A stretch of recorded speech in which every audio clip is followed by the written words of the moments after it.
삼성전자는 2030년 시스템 반도체 1위 목표 달성을 위해 올해 3나노 등 첨단 공정을 선점하며 TSMC와 진검승부를 펼친다는 전략입니다. 하지만 최근 차량용 반도체 등 구형 레거시 공정 반도체 품귀로 구형부터 첨단까지 전 공정을 갖춘 TSMC가 탄탄한 실적을 내며 시장 점유율을 높여가고 있습니다.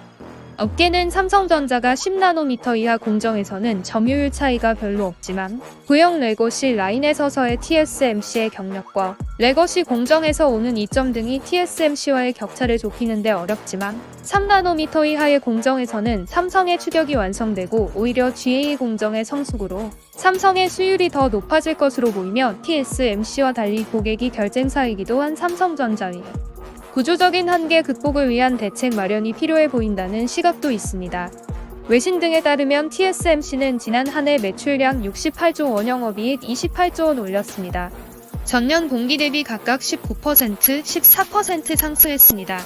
업계는 TSMC가 5나노, 7나노 등 첨단 공정뿐 아니라 40에서 90나노 같은 구형 공정 반도체 매출이 최근 들어 다시 높아지고 있다는 점을 주목해야 합니다. 특히 90나노 이상 반도체의 지난해 4분기 매출액은 2조 4천억 원 수준으로 4분기 전체 매출액 약 18조 8천억 원의 13%를 차지하는 것으로 TSMC의 90나노 이상 반도체 매출액이 2조 4천억 원에 이른 것은 2016년 4분기 이후 처음입니다. 90나노 이상 반도체는 한때 2조 5천억 원 이상의 매출로 TSMC 전체 매출액의 25%까지 차지했지만 이후 10나노 이하 공정이 개발되고 관련 매출이 본격화되면서 관련 매출 비중은 떨어졌습니다. 하지만 최근 자동차, 전자제품 등에 들어가는 전력관리 반도체, 디스플레이 구동칩 등 구형 공정 반도체 부족 현상으로 세트 제품 생산이 차질을 빚으면서 구형 반도체 가격이 크게 오르고 있는 상황입니다. 전문가들은 데이터 센터에 필요한 구형 반도체의 부족 현상 등 이제는 최첨단 공정의 생산 능력에만 집중할 게 아니라 뒤따라가는 공정 레거시 공정의 영업도 주의 깊게 봐야 하는 세상이 됐다고 말했습니다. 구형부터 첨단 공정까지 다양한 제품군을 갖춘 TSMC는 삼성전자의 높은 벽입니다.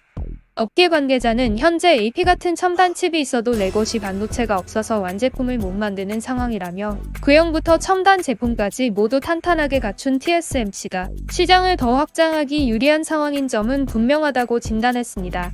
TSMC가 고객의 의뢰를 받아 오로지 생산만을 하는 것과 달리 고객사와 경쟁하는 것도 구조적 한계라는 지적이 있으며 삼성전자가 파운드리뿐 아니라 스마트폰, 어플리케이션 프로세서 등 완제품도 생산하기 때문에 시장 확장에 고객사가 이를 불편히 여기고 결국 시장 확장의 장애물이 된다는 시각도 있습니다. 그러나 결국 구형 반도체도 성능 향상을 위해 첨단 공정으로 이동해야 하는 만큼 삼성전자의 첨단 공정 선점 전략은 맞는 방향으로 보입니다. 이라고 말했다. 성전자가 양산하는 3나노 제품이 TSMC 제품보다 좋고 여기에 대형 투자가 동반된다면 TSMC와 격차를 줄일 수 있을 것으로 보입니다. 삼성전자 파이팅입니다. 감사합니다.